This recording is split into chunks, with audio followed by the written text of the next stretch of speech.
Arkadaşlar, Arzu'nun bir tane mikser motoru var. Düğme yatağı bozulmuş. Söküp bunu tamir etmeyi deneyeceğim bugün. Tahminimce şurada 2 tırnak var. İlk oradan sökmeye başlayacağım. Ondan sonra başka bir yer var mı ona bakacağız.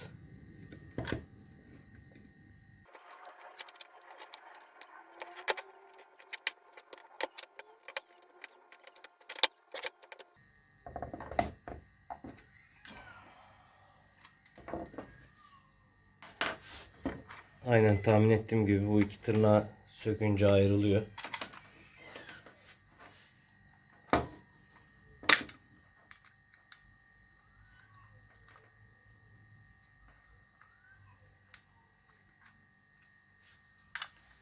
Muhtemelen şu kapak da çıkıyor.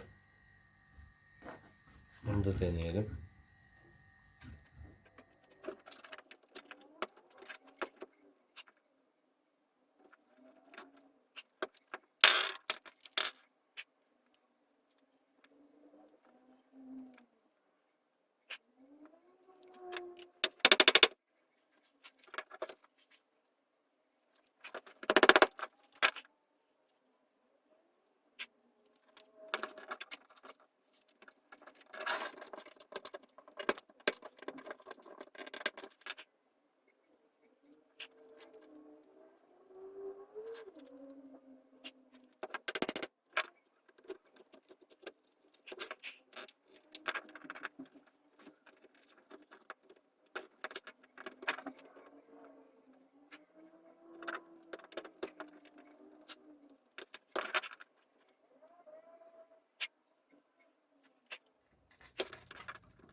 Arkadaşlar, böyle tırnaklı bir kapak yapmışlar. Buraya geçiyor. Şu vidayı sökmeden de parça ayrılmıyor. Bu kapağı nasıl çıkardım derseniz,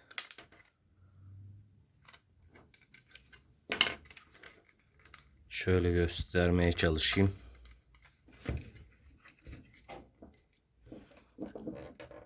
Tornavida yardımıyla bu içeriden sokup şu tırnaklara tornavidanın ucuyla bastırdım ve öyle çıkardım. Şu vidayı da sökelim.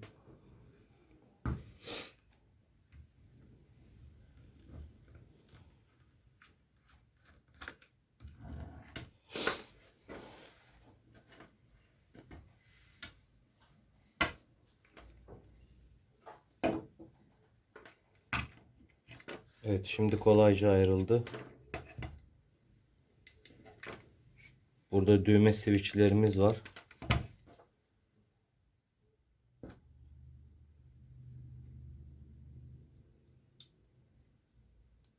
Ve bu parçayı takıyorum.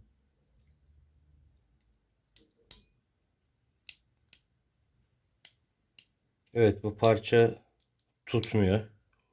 Bu yataktan çıkıyor kolayca. Bunu yapıştıracağım buraya. Ve tekrar toplayacağım.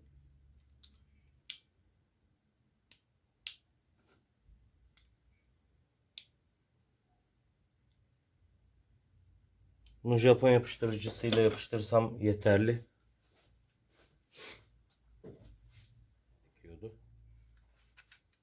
Şu şekilde.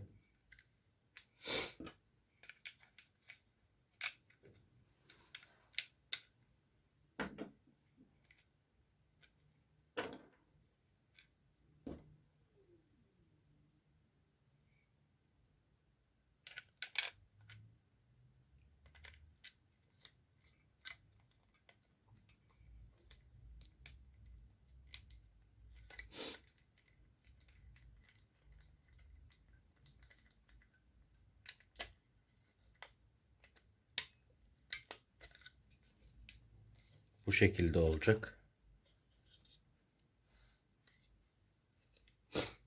Bunu böyleyken biraz Japon damlatacağım.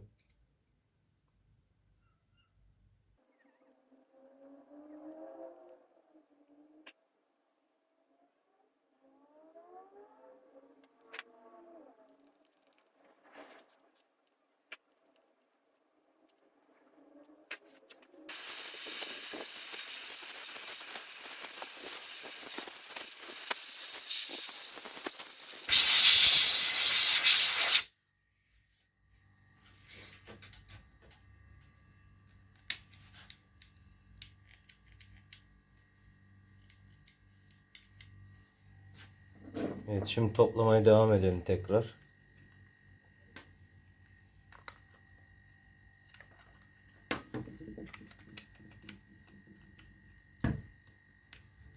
Kabloyu buraya geçiriyoruz.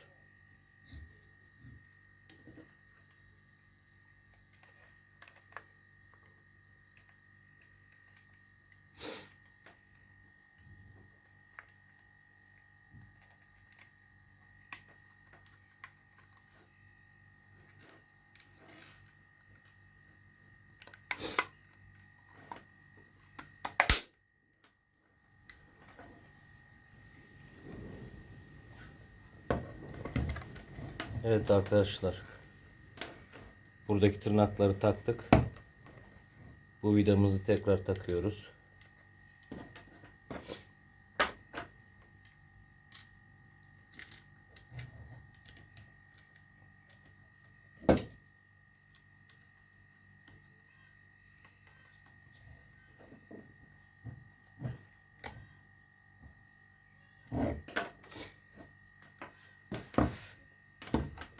Bu kapağı kapatmadan önce bir deneyelim.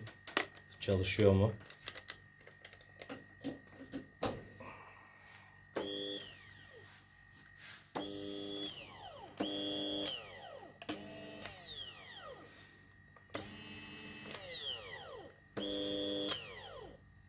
Çalışıyor. Kapağını takalım.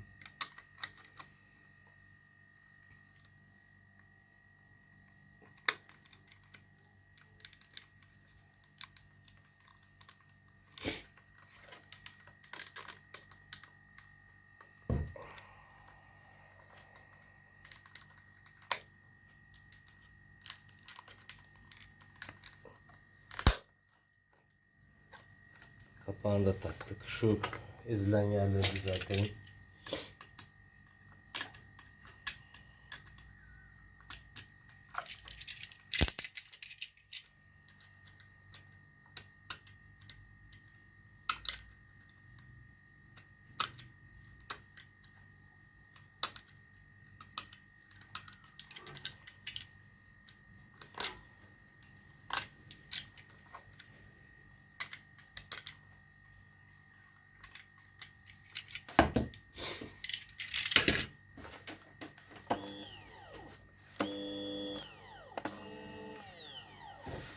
Arkadaşlar, gerek ülkemizdeki pahalılık olsun, gerek dünyadaki ham maddenin azalması olsun, bu tür ürünleri mümkün olduğunca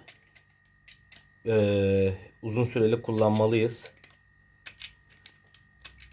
Onun için ben böyle bozulan ufak tefek şeyleri atmak yerine ya da servise yollamak yerine elimden geldiği için ben kendim söküyorum bunları.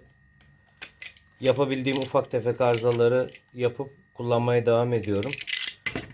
Gördüğünüz gibi bir buton arızası, çok basit ama ürün çalışmıyordu.